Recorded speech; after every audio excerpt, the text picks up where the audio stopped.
you actually visioned that healthy food is going to be the food in every household? I was out tasting, bought burgers from McDonald's, Hardee's, all these. I said, how do I get this special crispy chicken burger? Turn it healthy. And we created this burger, and it's actually our best-selling burger. It is freaking awesome. The strongest way to build a strong brand is word of mouth. Getting Ronaldo to show he eats a McDonald's burger, it'll be weird, right? But if you get your neighbor say, man, this new burger joint I tried tastes awesome. That's more real. Yeah. Andreas Lindgreen Boghmann is the CEO and co-founder of KCAL, a company that has transformed healthy eating in the UAE. They have created a destination where simple, nutritious, and wholesome food is accessible to everyone. The natural transition from one restaurant is to grow to become a franchise because you look up to McDonald's. What was your journey? You got to make sure that the product is as good as you can make it, and then make it better. I actually had a Subway the other day. When you haven't had that for a long time, I'm like, man, this sucks. How did I eat so much of it back in the day?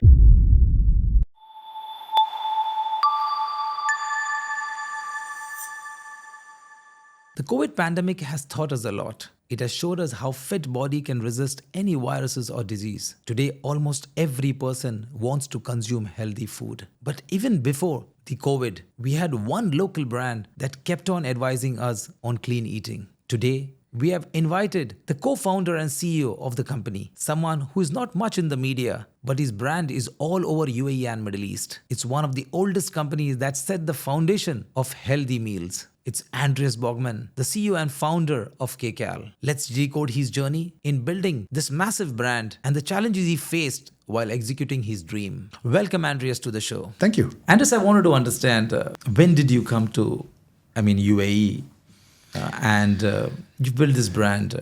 When this idea actually was conceived in your mind that, okay, fine, this is the brand that I want to start. And what was your journey actually since you came in this region?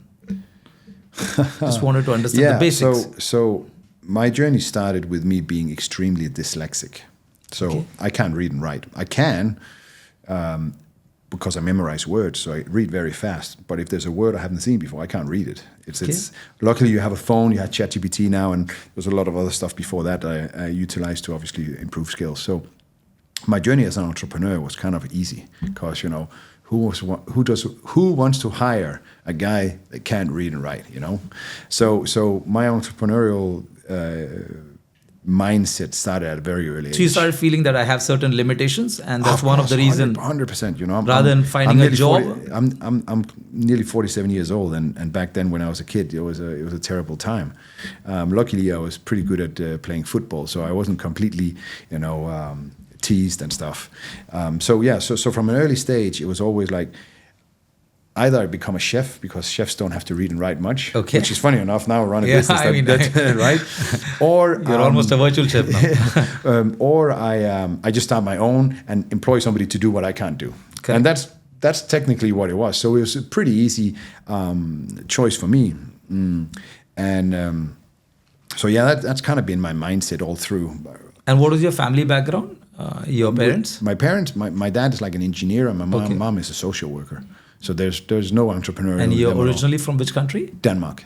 Denmark, okay. Yeah. And which year you moved in Dubai? First time I came to Dubai was in 2006, because I had a friend that lived here said, "Oh, come and have a look." And at the time I had an IT business, and it didn't really matter where I was because obviously it was almost 20 years back, 19 years. Yeah, exactly. And then I came here, and it was when the marina there was a couple of buildings there, and wow, the roads were good. I liked motorbikes at the time. I like the bikes are dirt cheap, man. Oh, boom! There's not many cameras on the road like there is now, and I was just like, whoa, this is insane. Tall buildings. From Denmark where I'm from, it's like, tiny buildings, So got here and I said, man, I got to live here, And it was at the right time as well. Obviously, at that time, I didn't feel the summer. Of course. It was. I think it was probably maybe in like December I was here or something, and I flew back home. It was cold that time, yeah. Yeah, it was nice. Yeah. Like it is nice. It's nice and fresh. And I flew back to where I lived at the time, which was Malta. Sold my house, got rid of everything. And about 2 weeks later, I moved here. Just like that. So that was it, yeah. So obviously at that time there was... And you were married? No. You were single? No. I wasn't. I had a girlfriend at the time. Okay. Yeah. Okay.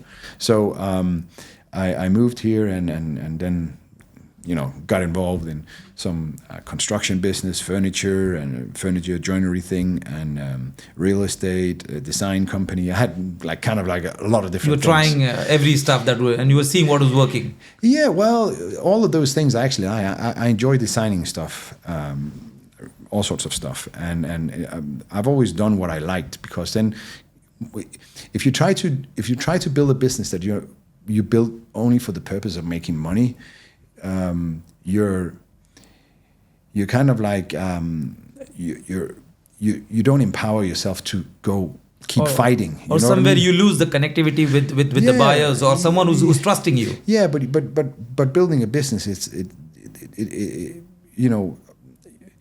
it's very tough and it's very lonely, and it's people that haven't tried to build a business before don't understand what it means, because there's so much going on up here with your mind and choices and what the right direction, and what do I need? Do I need to hire that person? She's a little more expensive. Or do I do this? Do I do that? And the problem is when you start a business, you're there by yourself. Yeah, you're trying to do everything by yourself. Yeah, you're more like a solopreneur. Yeah, yeah, exactly. Yeah. So when you go in and try and start a business without having this is me. I feel like this. I own this space. You go in. Oh, I'm going to make money. The business, yeah, it's okay. Then you're going to lose interest very fast. Oh, it's failing. Oh, I'm going to try something else. And you see that with a lot of entrepreneurs. They try something. Oh, everybody's doing that. Let me do that. Instead of going in with, what? It's a Me Too. It's a Me Too concept. Like if you have done it, I'll also try it. I like this, and I'm going to fight for it. Because there's always a need for good service and good products, right? And there's enough bad products out there as well. Correct. But which can be replaced. Of course, definitely. So, yeah. In 2006, you came. Yeah. I mean, you started these multiple businesses, which was in construction, in furniture. Yeah. And what are the challenges you are facing, and why you think that?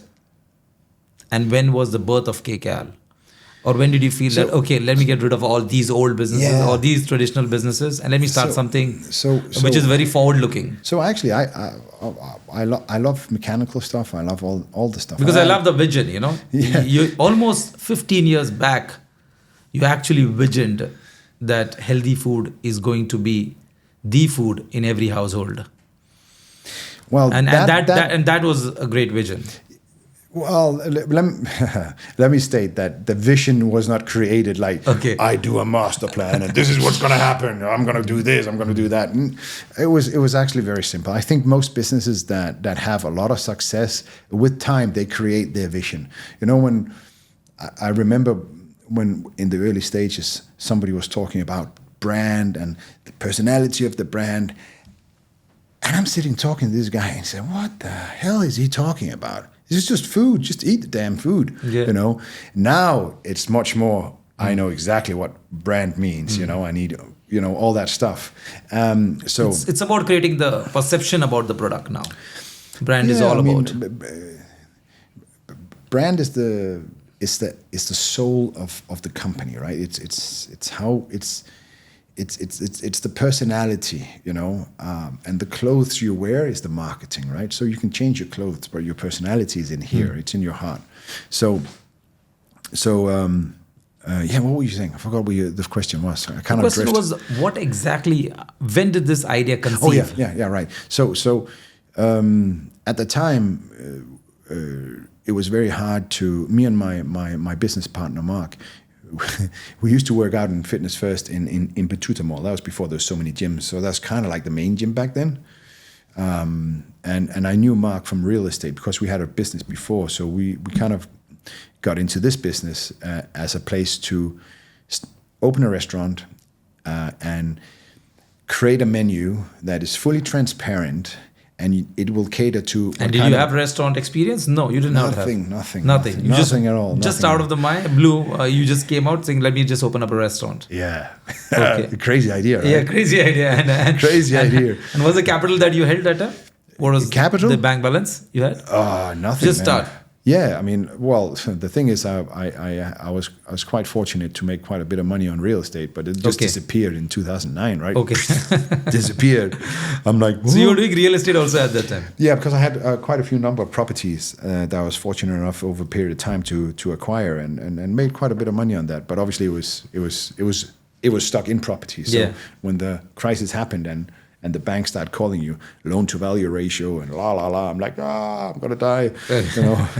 I end up quite down. But anyway, I was not married, I didn't have kids at the time, so it's just a bump in the road.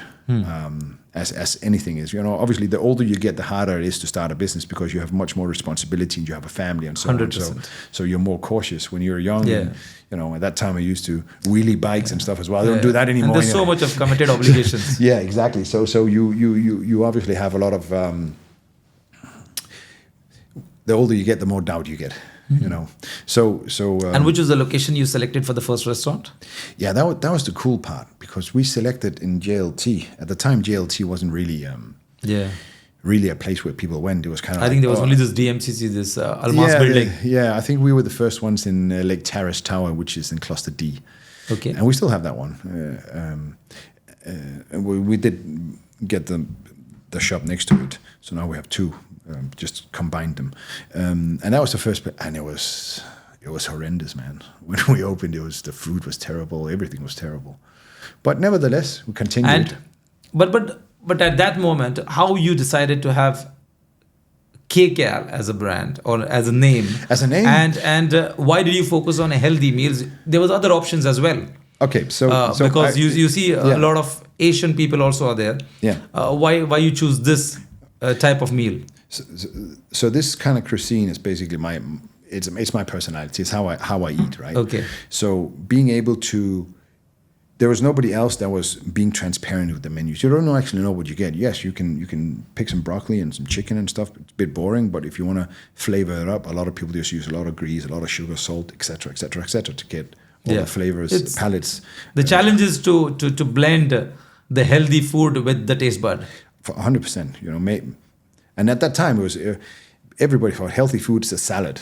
I'm just going to eat a carrot or a piece of salad. Oh, that's healthy. Definitely is, but it's not going to fill you. So we used to eat in a restaurant in Batuta Mall where we used to work out called Sing. It doesn't exist anymore. And what we used to do is you get these bowls, you could fill up with vegetables, and we used to top them. I'm sure we made that restaurant bankrupt because every night after gym we would sit there, and then they closed down. It was like, man, they closed down. And that was kind of like, okay, what do we do? And it's kind of like, you know what? Let's just create a restaurant ourselves. We do exactly what we want, and we eat for free, which is the idea. It's eat for free. Idea. And the idea is that everything is transparent, and it's based on a Paleolithic diet, kind of like low carb kind of diet, in short, caveman diet or whatever you want to call it. So many names for the same thing. And that was the beginning. Trying to, how do you get a burger down in calories? How do you get the grease out of it? How do you, there's,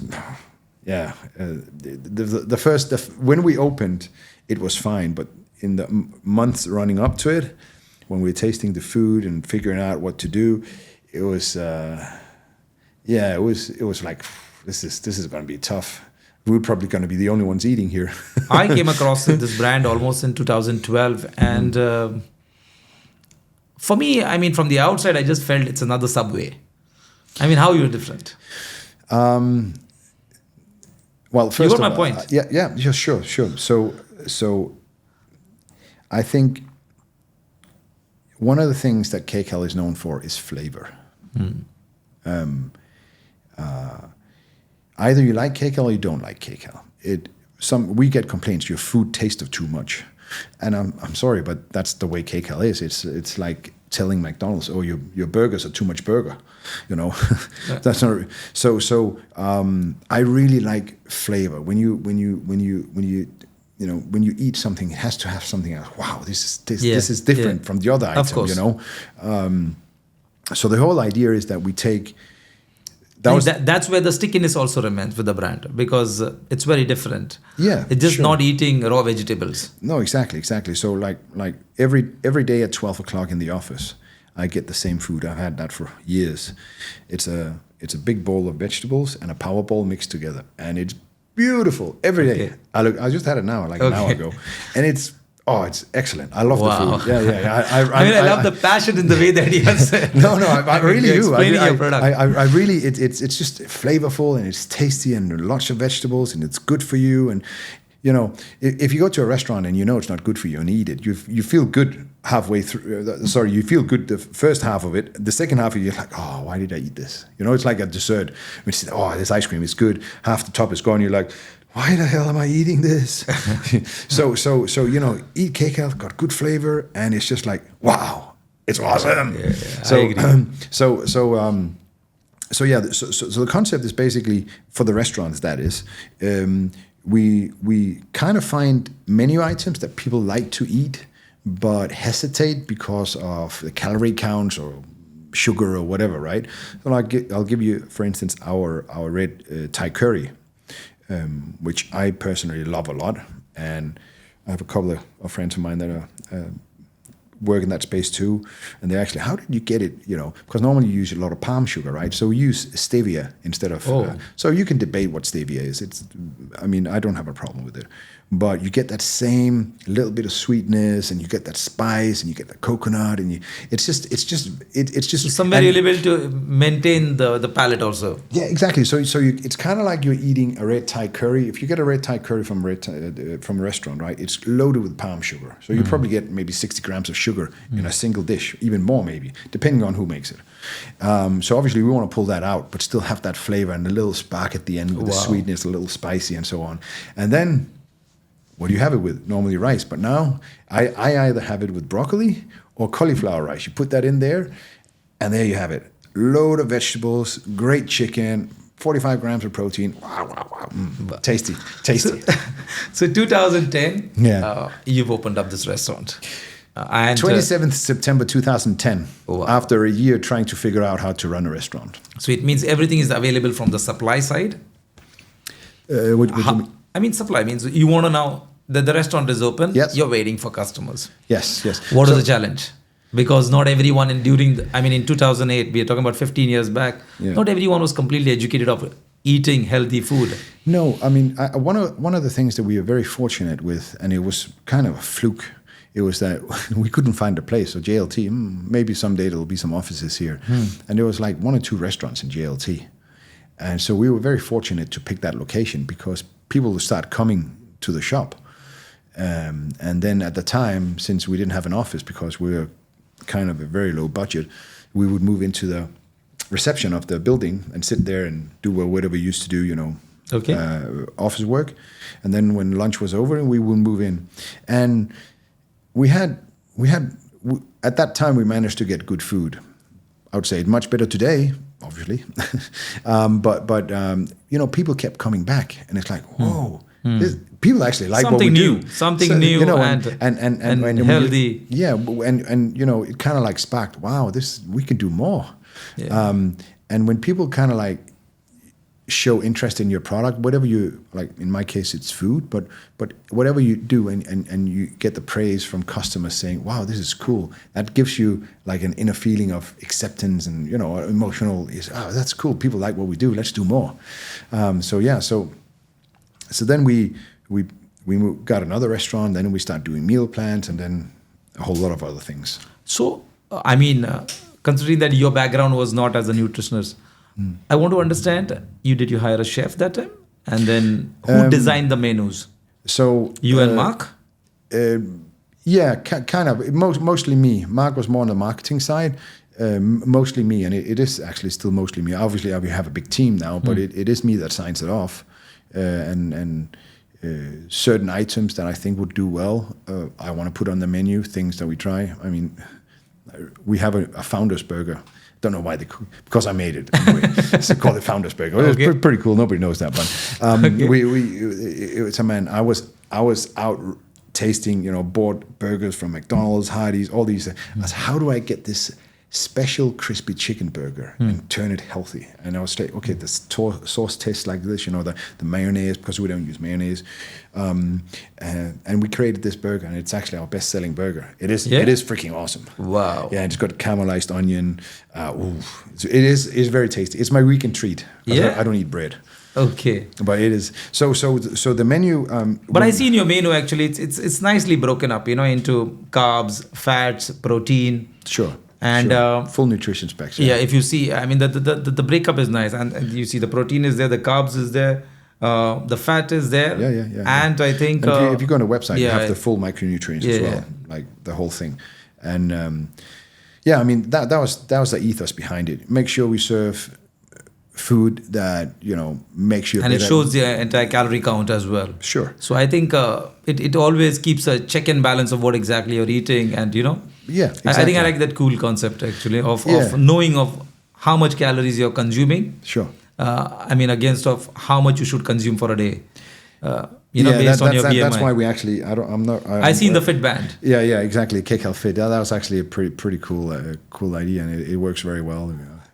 We've given thousands and thousands of them away. How did you start the promotion of the products? I mean, of course, not everyone will come to the restaurant, but how did you reach the product outside? Yeah, so this was before aggregators, right? Believe it or not, very simply, we used to get some of the girls at the counter to go out at lunchtime and just walk around and hand out menus. Okay. And you'd be able to see the sales grow 1,000, 2,000 dirham in a day just by handing out menus. Wow. It was pretty. It's cool. It was pretty cool, But obviously now aggregators have taken over that market. So and there's laws for that now. That back then there was no laws about handing out flyers. So now today we work with the aggregators. We are very strong partners with the top four. So you were motivated. Okay, the first restaurant has given everything, has rewarded all your efforts. Where was the second outlet? Down in Business Bay. Okay. And that went. We still have it. That went very well. The one which is close to Subway, I think, or close to the. It's in this towers. executive towers. Yeah, exactly. I don't know if there's a Subway there. Yeah, there is. I think there is. Okay. Yeah. Good I old think Subway. That's the restaurant I had gone actually. Good old Subway. Yeah. I actually had a Subway the other day. Man, when you haven't had that for a long time, I'm like, man, this sucks. How did I eat so much of it back in the day? Yeah, but obviously there was no choice at that time. Exactly. Even I have given up Subway. Actually, there was times where I used to eat almost every day. The bread is fat. The salad was weird and Yeah, I agree with you. And in some of the restaurants, you don't find they are full salads as well. Like they don't have mushrooms at times. It's a bit of a shame. It's a strong brand. So I mean, the natural transition from one restaurant is to grow to become a franchise, because you look up to McDonald's or you look up to these top brands that grow up, as franchise to spread across. Yes. And to have some control on some own outlets and some to franchise it Sure. out. What was your journey? Yeah, so obviously... Did you expand to the Middle East? Because, we did. Because currently I think you have only 5 or 6 restaurants. And then when did you say that, okay, no, we don't want to expand? So we did... So yeah, we obviously start looking at, this is cool, how do we expand the business, And let me just say that the first 3 years, we didn't even get paid from the business, There's no salaries, just, funded our own lifestyle, whatever. So we said, all right, cool. So we kept the money in the business and spend it on growing the business. It came to, okay, how do we make it bigger, right? Because... you need money to grow. And both of you were not married at that time. You both were single. Yes. Okay. Yes. And then we went into the franchising. And when did you go to the franchising? I think we started in 2012. Okay. Like kind of start looking at it, but it's quite an intensive thing, because there's a lot of SOPs and this and that and books and stuff and loads of stuff. The recipe secrets and all, and so there's a whole bunch of. You have to do so much stuff, right? And you have to have trainers and this and that. It was much more. It was more intense than first expected, because obviously the person that sold us the idea said, "Oh, it's easy."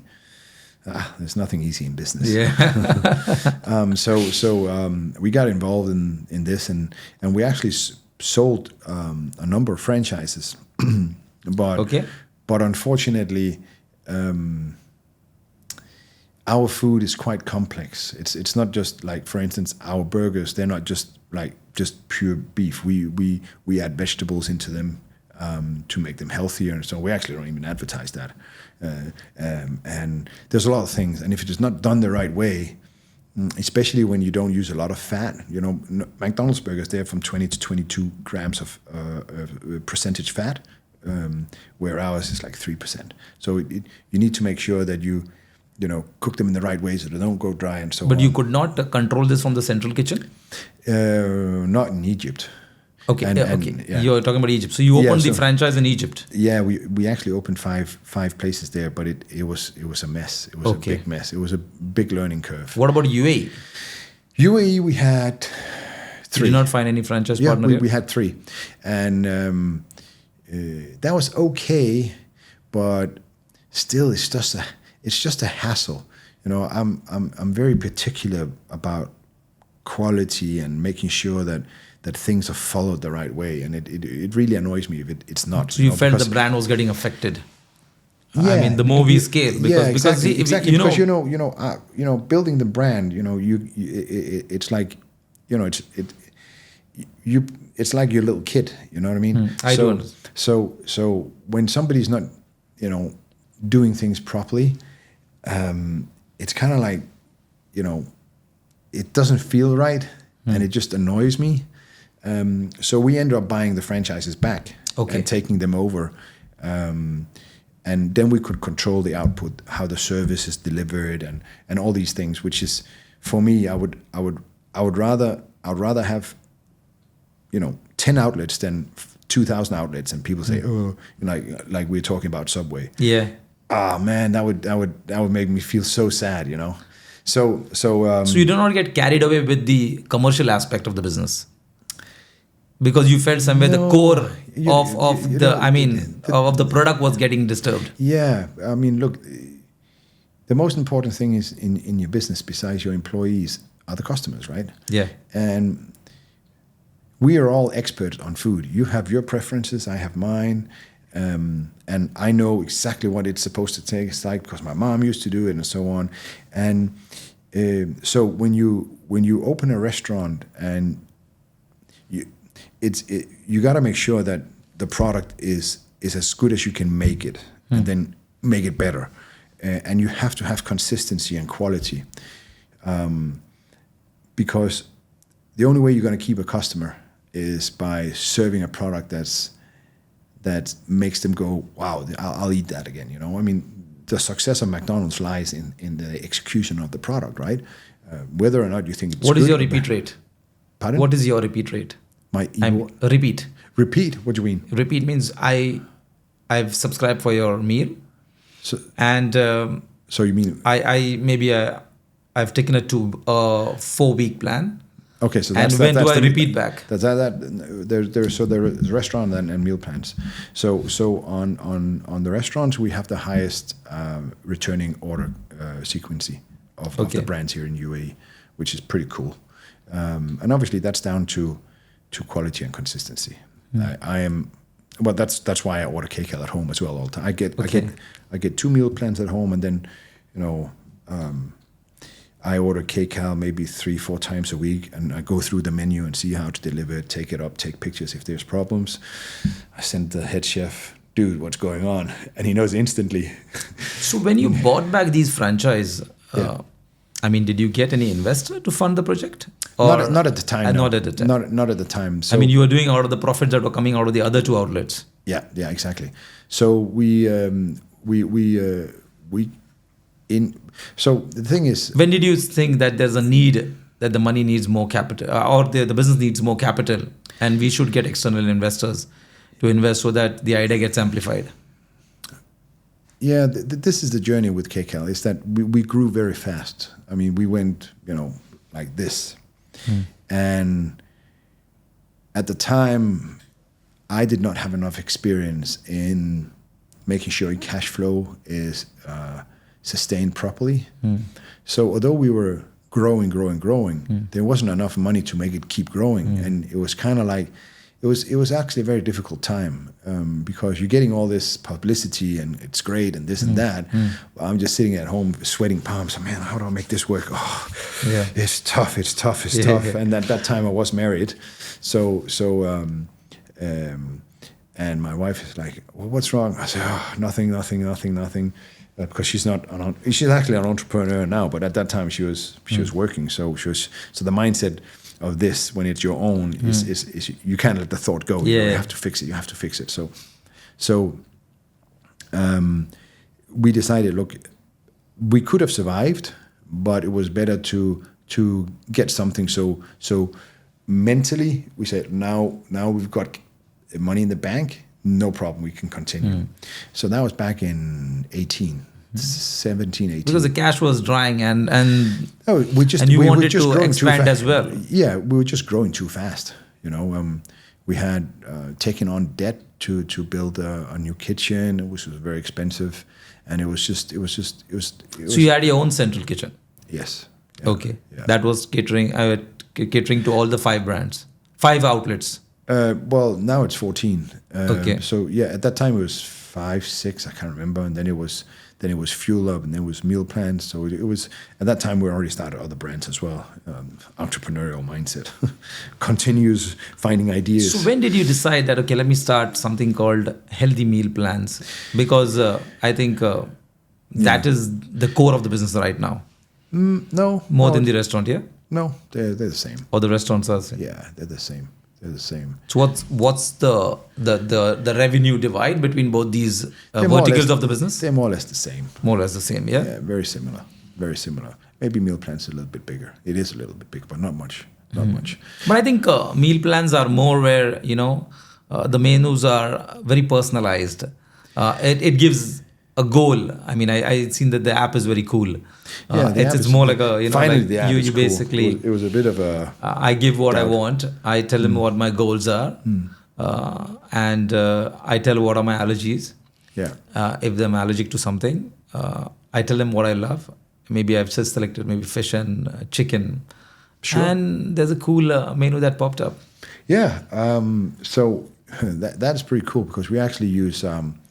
people would call it AI, but it's not really AI. Anyone that talks about AI, it's not really AI. It's basically just deep learning or machine learning, where you use a bunch of algorithms to analyze your picks, and then it comes up with a menu, which is pretty awesome, actually. Because people would call it AI, but it's not AI.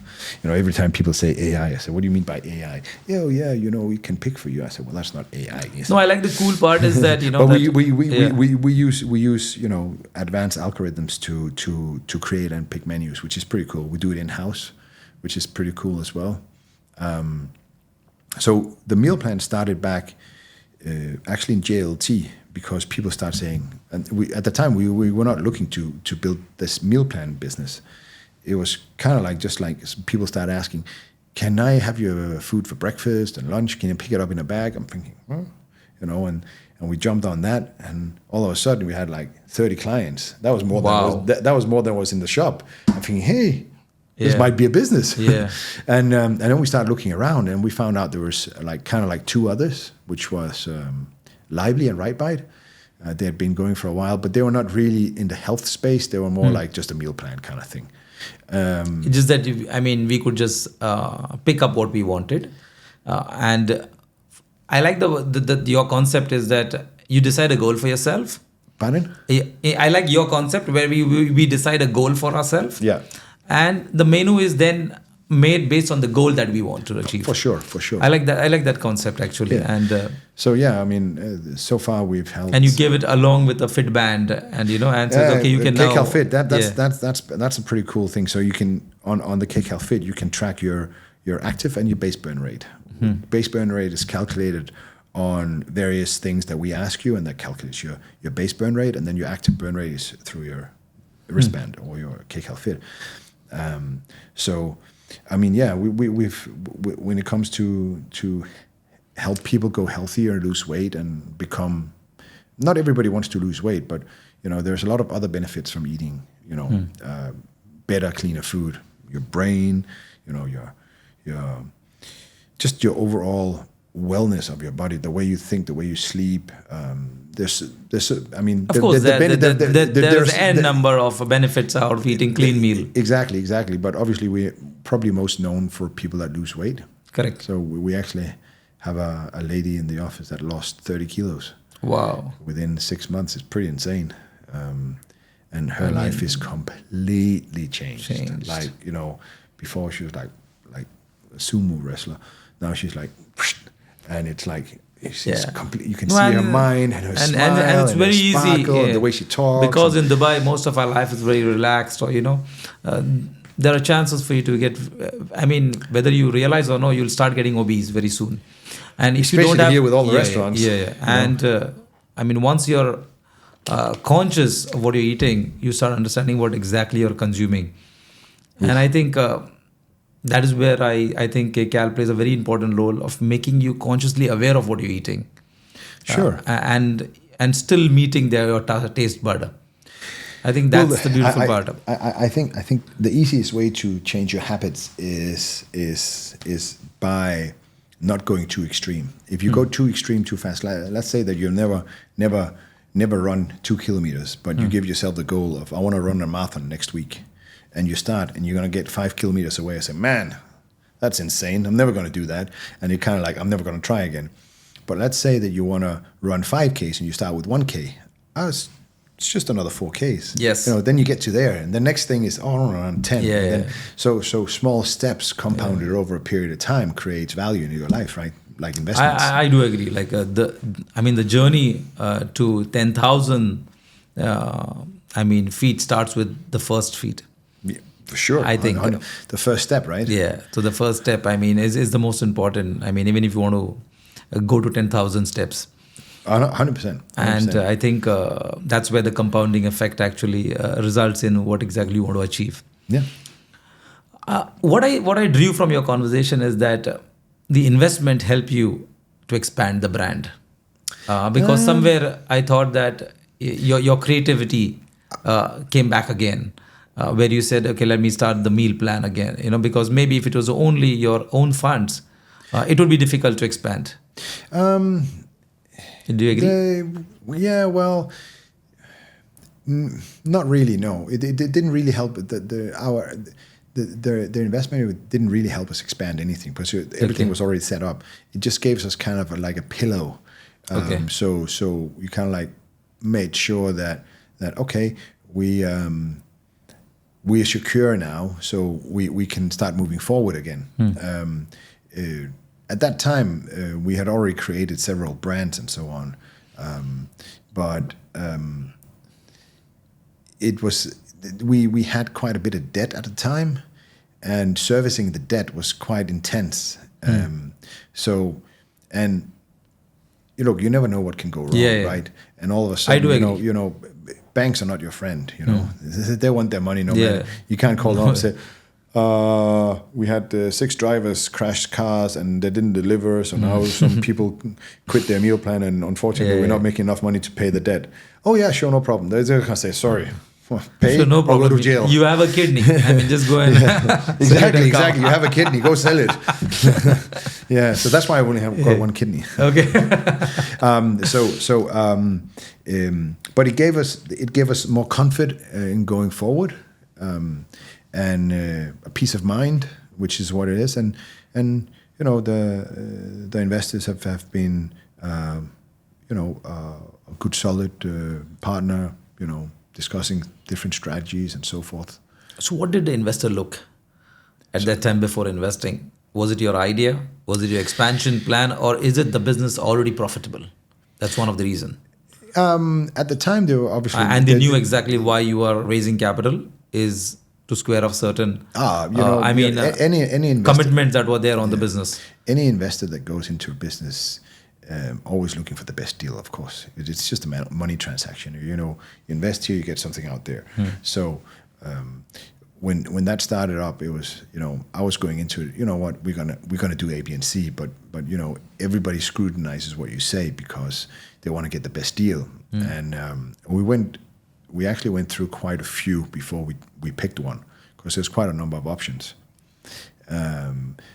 So, I mean, they did the due diligence. You know, you always, depending on what level you invest in, you also got to look at the founder or founders. Are they able to drive the business forward? Do the mindset fit where they're going, et cetera, et cetera, et cetera? And I mean, we came to the conclusion that this would work out, and then the rest is history. Yeah, I mean, if you go to see, I mean, the challenge is it's difficult to let go a share of your business. I mean, especially when you built it, from the scratch. Of course, I mean, but I always advise young entrepreneurs as well that, if you're getting capital and if that's going to fuel the growth, then go ahead with it. Yeah. I mean, every story is different, right? Every story is different. I mean, you see today there's a lot of businesses that, especially if they're in kind of like a tech environment where they can call themselves something tech, then it seems like people just throw money on them randomly. Many big cases, many unicorns has been the same, like WeWork and so on. Oh, this is that, and they threw money after them and just blew up in their face. I think every scenario of investment is different. I mean, depends on what industry you're in as well. So I mean, you were pretty early at that stage. I mean, compare when you compare with the healthcare industry or the healthy meal, category. I think you were pretty early for it, and you were already gained a lot of attraction, at least in this region. Oh yeah, for sure. And I think a lot of investors look up to associating with your brand. Sure, I mean, I think that advantage you had, the first mover's advantage. Yeah, and I mean, in the start, it was a bit of because you had to educate people about that's food, where I said the challenge, because there's so much of information available academically, and there's another information that's available on the social platforms. And during this entire translation, there's a lot of real core information is lost. Sure. I mean, and that's where the education was, Sure. And how do you basically educate your customer that, okay, this is academically, this is where they are saying socially, on the social platform, this is what is sold. I mean, this is the real fact. And this is where our products are built on these facts. Yeah. How do you educate your customer or the subscribers to your meal? I mean, this is always the hard part, right? It takes time. You don't just build a brand and trust in a day, right? It takes time. But I think the most important thing when you build a brand is set out your goals, what you wanna, what purpose are you there to help a customer with whatever they needed, whether it's Tesla or whatever it is. Like in my case, it's food, right? So the core of what we do is make sure that the customer gets what they pay for. It's good, it's nutritious, it makes them feel better, right? Obviously with flavor. So stick to that, and then over a period of time, you are able, if you stay the course and stop and don't sacrifice, quality and consistency for profit. If you stay that, then, the strongest way to build a strong brand is word of mouth. Especially in today's world. That's why a lot of people use micro. And that will not happen unless you feel good about the product. Of course not. That's why, before it used to be big influencers. That was the main draw. Depends on what kind of brand it is. If it's sunglasses or clothes or something, big. But if it's something more personal to you, like food that you consume every day, getting Ronaldo to show he eats a McDonald's burger, it'll be weird, right? But if you get your neighbor, say, man, this new burger joint I tried tastes awesome. That's more real. Hey, that's trust, right? Yeah. I say, I want to go and try it out. And if they can deliver on the consistency like the first customer got, then all of a sudden it duplicates, right? That's actually how we've built Spring. Yeah, I think that was I think that's where the trust code was cracked by you guys. One is because you left the meal very transparent. You opened up and it was all those green vegetables and very clean food. I mean, there was no much sauces added or not much spices added. It was very clean food and very light to eat. Sure. I think that's where the trust actually Yeah, I mean, amplified, yeah, and people started talking about the brand. People started recommending to others that why don't you Sure. eat this? And it actually grew up in this entire fitness industry more. Yeah. I mean, fitness industry and healthy food in Dubai is massive now, right? Yeah. You see a gym on every corner, and there's like 500 meal plan companies. Yeah. And it's every other corner there's another restaurant serving healthy food. They call it healthy, but Yeah. yeah. What's the challenge? What's the challenge in sustainability? What part of sustainability? I mean, in terms of staff, growth. In terms of growth. As a brand, because that new competitors are joining this field category. So the price is going to be a little more competitive. So it means the margin will start shrinking. Yeah. Added to that, the product is perishable. So what's the life of the product that before you serve it? How do you manage all these? Short shelf life products are always problems. Yeah. Obviously, when you have short shelf life products, you run into problems if you're not good at doing your cycles. But we've had quite a bit of time to practice that, so we're pretty good at that. We're actually very good at it. When it comes to sustaining growth, it comes down to the core elements again. Make sure you have great service. I want to make sure that the customer, mistakes will happen, but if you go above and beyond to rectify a problem for the customer will say, wow, they made a mistake, but it's okay because, let's say, late deliveries, or they missed a meal to put it in the bag or something like that, for instance, and lucky for us, we have restaurants and we have the meal plan. So if somebody misses a meal, we'll send a meal from the restaurant somewhere. Pick a meal from the restaurant, we'll deliver it to you. And then goes, whoa, these guys take care of it. And I know that no other restaurant do that. Yeah.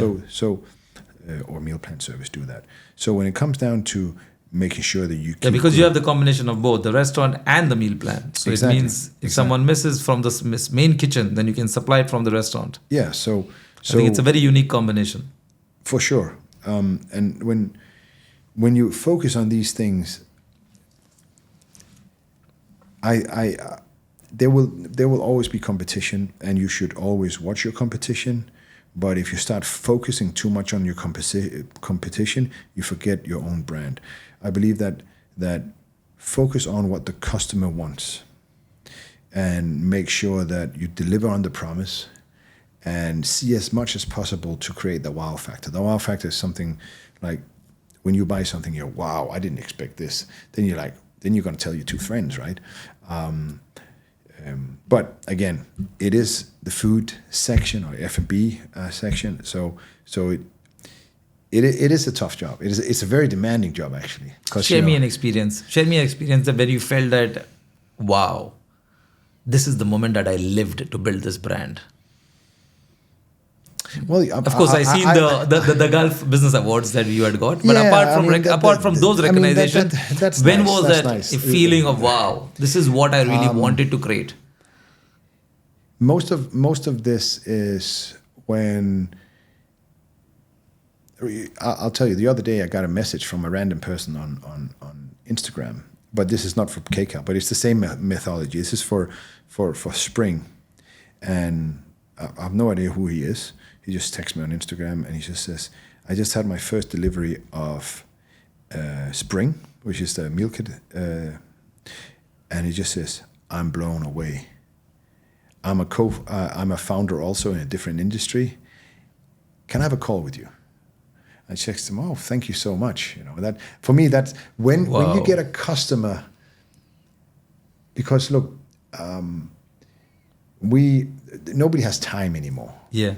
And I don't know this person. He doesn't gain anything except for he just wants to be nice, and he actually had the wow factor. For me, that is it. But one of the first times I saw this was when we opened the first restaurant in JLT, and before it got quite crowded, there was only space for 16 people in there, so it was a tiny place. But at the start, it we would sit at one table and the rest, and I would sit and listen to what they're talking about when they're looking at the menu. And I remember two guys coming in. Like one guy had been there before, and another guy, and the one guy said to the other dude, "So what's good on the menu?" And man, everything is good on the menu. It's like, really? Yeah. and I think, wow, that it felt good. It's like it was almost like your dad saying, well done, son. You're a good guy. You know, you just got the 100 marks. Out of 100. so we get lots of this. I mean, obviously, there's a lot of when people, they turn their life around by losing a lot of weight and, getting a whole new perspective of life and so on. Those are very nice. What I personally like the most is working with my team and see how we can develop A players within the office and environment and so on. We have 70 plus people that have been with us more than 10 years. Oh, yeah. Our first 3 employees are still with us. Wow. And they are very trusted, and we have a very, very, very strong team. And there's no greatness without a strong team. How do you grow? This is another question relating to entrepreneurship. How do you grow that connection with the customer, or the stickiness with the customer, and keeping him loyal with the brand? How do you grow? Do you have monthly seminars, or how do you do? What's your educational tool? Saying that, fine, kind of like, I'm not sure I understand that question. Okay, like I want to understand, how do you keep the stickiness with the customer in terms of loyalty? Well, again, it comes down to basic things: consistency, quality, and customer experience. That is loyalty. If you can get all these 3 so right. Do you do any seminars or some sort of events in gyms where you go and educate people that, No, well, obviously I'm doing a podcast now, which some people will watch. I do some stuff at universities. I personally do that. It's my passion. We have quite a lot of nutritionists that go to different offices and so on. But that's really that's. I think there should be some free seminars on at least the community part. Saying that if I'm a subscriber of your brand, of this meal, then at least on every month or I should get some knowledge on protein or intakes about protein, and what are the best stuff to eat. Yeah, but or something around the fitness part. Yeah, but the thing is that there are so much information out there. Yeah. That as soon as you start looking for healthy food on Instagram, you will get a million hits on what to do, what A, B, and C. Yeah. And what we've found is that most people that goes on meal plan, they do that because they don't have the time and effort to get into the whole healthy lifestyle. They might get, after they start losing weight, they say, wait, damn, this works. But it's, if you narrow it down, buying a meal plan where you get all your meals and you have a specific target on muscle building or weight loss or whatever, once you start experiencing the move, it's like, wow, I'm on this. I want to be healthy. But then they start researching. Most people, who's got time to go to a seminar? It's online. I'm talking about online. Oh, online, right? Online. Like literally, Well, we haven't really done any. Well, we have some.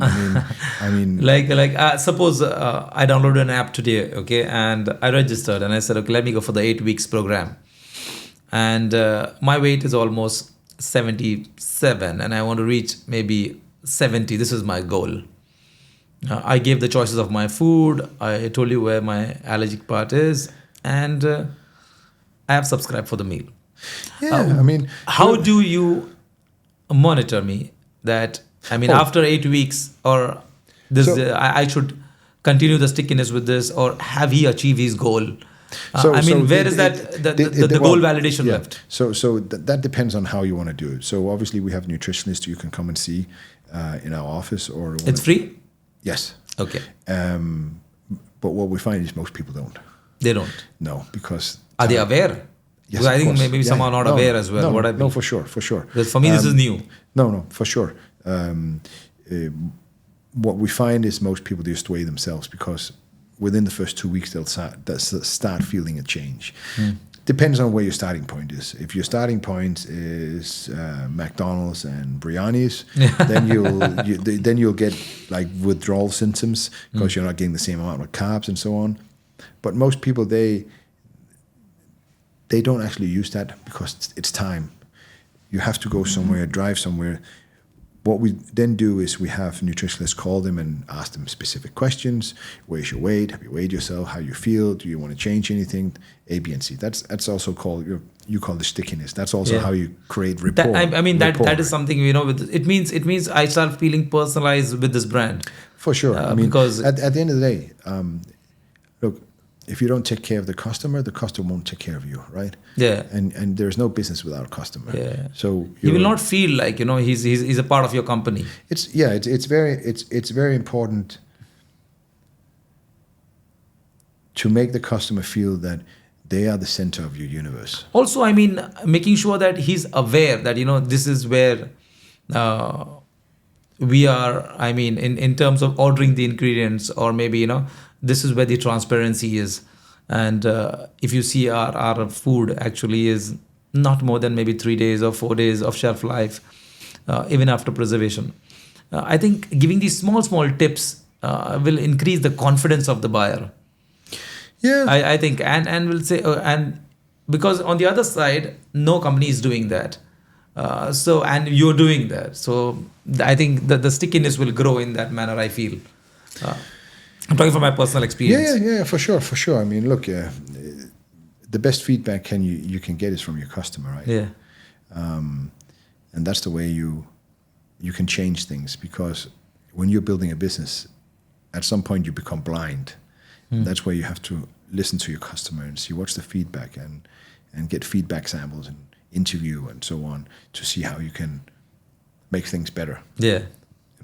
If a business starts innovating and having a mindset that's growth, then they're soon going to be out of business. Blockbuster, Kodak, Nokia. Now I just named a couple of big ones. Yeah. Thinking about growth, now you have a restaurant, you have a meal plan that you started. You did not think of moving to this snack part, where KCAL snacks or the protein bars or those areas we actually of did. expansion? We actually did. And we created a line of protein bars, but we abandoned it because there's so much else to look at. Look, you can also diversify so much that you're the core of the business. Because suffers. you've seen Fade Fit. Yeah. It has actually cracked that category. Yeah, it was actually the same company that makes for him. It was the company that but this is many years ago, and we had some ideas to create some protein bars. First, we wanted to get protein bars produced with Grenade and Barbell, but then we found a place here in DIP that can do it, which is a big company, very professional company. But then I feel they look cool.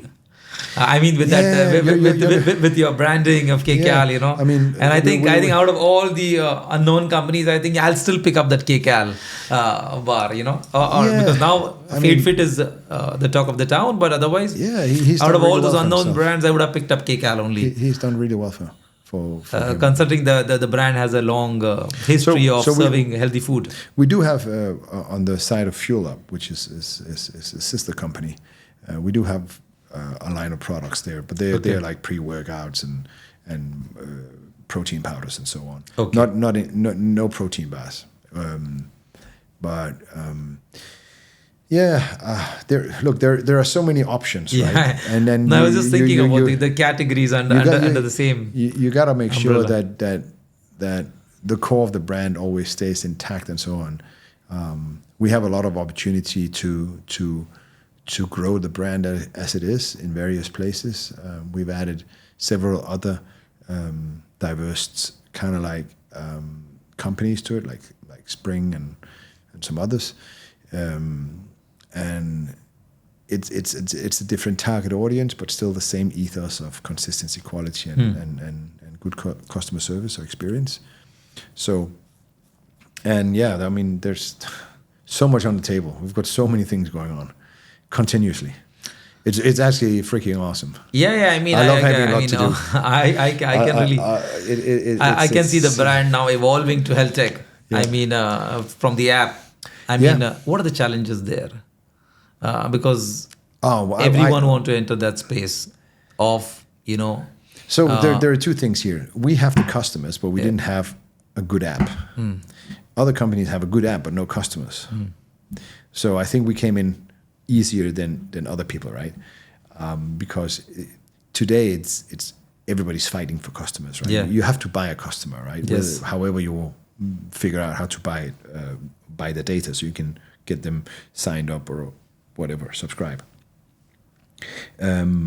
So the challenges in this was, because we have an awesome team, like really, really very smart, executes well. I'm very proud. It's really cool to work with people that are as engaged as yourself, that has ideas and share them, and let's do this, let's do that. It's kind of like a sparring session. It's pretty awesome, actually. No, you see that entrepreneurship is growing massively in UAE. Yes. And everyone want to be an entrepreneur. Of course, the categories are very limited. It means someone will copy your idea. Of course. And it means competition will grow. I mean, in this robust competition, how do you see the brand, navigating? Because it's a challenge. It's a challenge because, the loyalty of the customer has to be bought.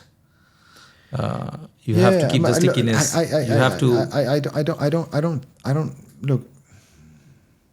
If you buy loyalty, that means when you stop paying, the loyalty is gone. But if you create loyalty through great service. When you say buy loyalty means, I'm saying that, for every product that I buy from you, I get certain rewards. Most of the brands are doing that. Top brands like Noon, Amazon are doing that. Once you buy, you get certain cash rewards back. That's all about buying loyalty. Yeah, we don't do that. Yeah, we don't do that. And because new competitors are going to do something like this. Yeah, but what would you rather have? Great tasting food, or food and then you get a free bottle? Maybe a free bottle. Yeah, so you don't like good food? No, good food. I'm saying good food, but if I recommend this to maybe Azan sitting here, and I say, okay, fine, Azan, if you buy, I recommend you this food, I'll give you my username ID, my code, and because I recommended you, I basically, I get certain rewards back. Because somewhere I'm also selling for you. Oh yeah, for sure. We do that. Okay. The idea is also to help my friend to eat good food. So if that's what you're talking about, yes. We do various things. Like for instance, the KCAL Fit, that's given away for free. Yeah. Right. That's one of them. We do several things on Spring as well and on Fuel Up. So we do that for sure. You do that, yeah? Yeah, of course. It's a need of the hour, I think, just to keep we reward the customer for being a loyal customer, of course, and then that's the main things we do, frankly speaking. But it comes back to the core of building a strong brand, which is basically, I've said it multiple times now: consistency, quality, and customer experience. People would rather have those three than get something for free. Like for instance, on the restaurants, we typically don't do discounts. We do some like seasonal combos and stuff like that, but we don't do, and people still buy it because people know that. I think the packaging also is very cool. The one which you give the box, I think the cool box. Yeah, it's pretty standard. It's pretty standard. I mean, we spend quite a long time on that. Finding, because one of the biggest problems here with meal plans is heat. So we spend a long time trying to figure out how to create a proper bag that keeps the food cold. Because as soon as the food gets, above like 10 degrees, it starts, developing a lot of bacteria and food poisoning at the end if it gets too hot for too long. how do you see the industry evolving in health? Because I see a lot of people getting educated over health, healthy eating, I think, and there's a massive growth opportunity.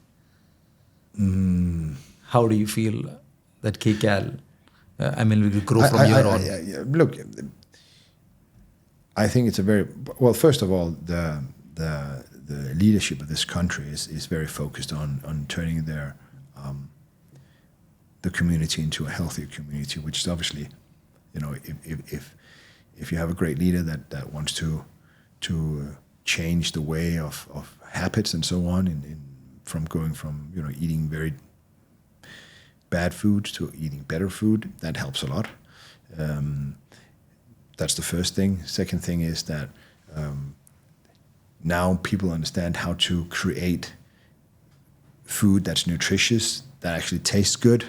If you go, when we started, we did create food, but it's obviously gotten much better because we understand. And with time, people's taste buds change as well, so it adapts. And you see gyms popping up everywhere. So the whole movement of just looking better. No, not only about the food, but also about as an entrepreneur. As an entrepreneur, the challenge is for you, because when you started with a restaurant, then you actually evolved. You added other verticals of meal plans. Mm-hmm. And now you started getting personalized with the subscribers, where basically the technology comes into picture. I want to understand the evolution as an entrepreneur. I don't understand that question. Because young entrepreneurs will look at it as a journey.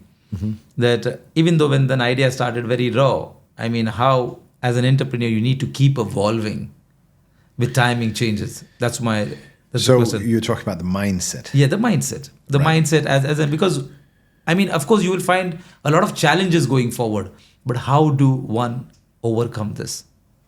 Education, continuous learning, continuously evolving, continuously sourcing feedback on status quo, questions.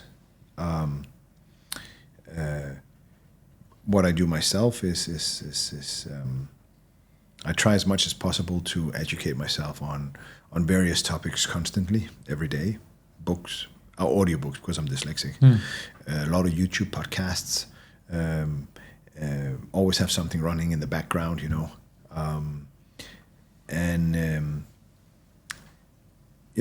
once you start getting on that, continuous learning mode, it's kind of hard to stop. It's like you become greedy. I want to learn something in this. Yeah. And obviously, since ChatGPT comes I understand this. I understand. And obviously, since ChatGPT came, very prominent, and now the function where you can speak.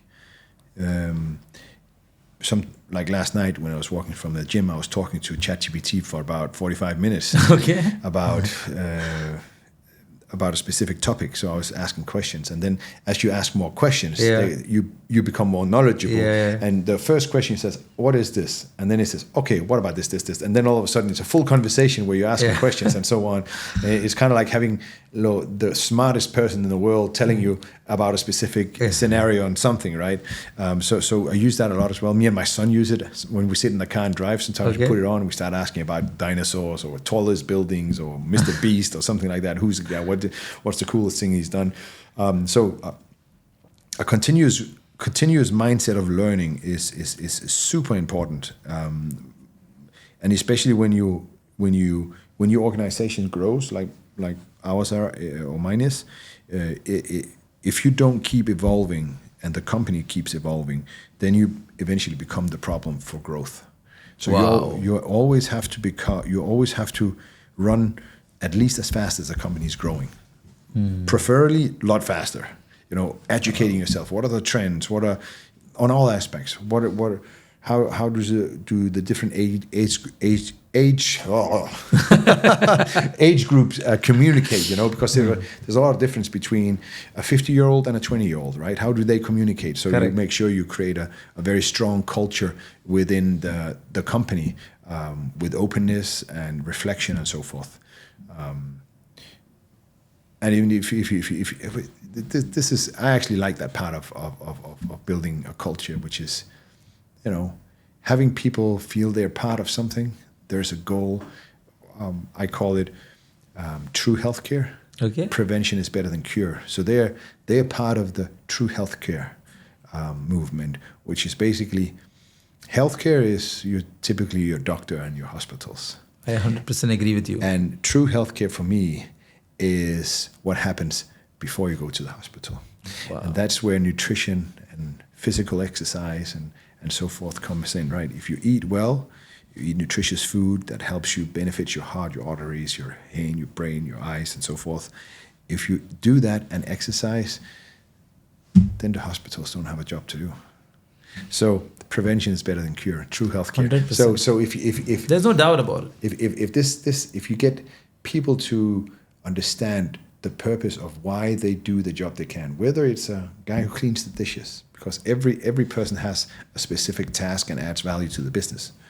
Then all of a sudden, you get to have people that stay with you for a very long time and has that forward mindset. Every time we go to work, we help somebody get better, stronger, better looking, so forth. And also the advice that what I draw from your inspirational story is that to young entrepreneurs is that to stay. Of course there will be challenges in the whole journey. There will be times that will change. There will be customers' loyalty that will shift. Sure. But you will have to stick on to your brand. You will have to stick on to the idea. And you will have to keep evolving by learning new things. I think this is what I draw from you. Yes, of course. What's your last advice to the young entrepreneurs who wants to build companies in this region and who wants to keep it very asset light nowadays because they don't want to, not everyone has initial capital to pump it. So whatever the earnings, what they have within that, if they want to start something. What is your advice to young entrepreneurs who look up to you, as a founder of such a massive brand in this region? I think you could say many things, but I think the faster you start failing, the quicker you'll have success. Which means if you start building a business when you're 30, you're soon going to get married and maybe have kids. That means all of a sudden your mindset changes. But if you're 20 and you start building a business, you can have help from home. Oh shit, I lost my home because I invested in this business. I spent all my money. All right, go home to your parents. Rethink, start a business again.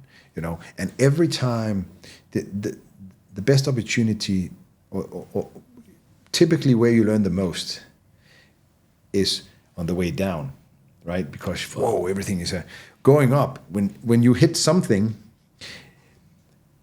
and it starts growing, you just go with the flow. But when you're going down, you're like, there's so many, there's a fire over here, there's a fire over there. You learn so much, right? So the quicker you fail, the faster you'll have success. I'm not sure, do you get that kind of mindset? 100%. You learn very early to firefight.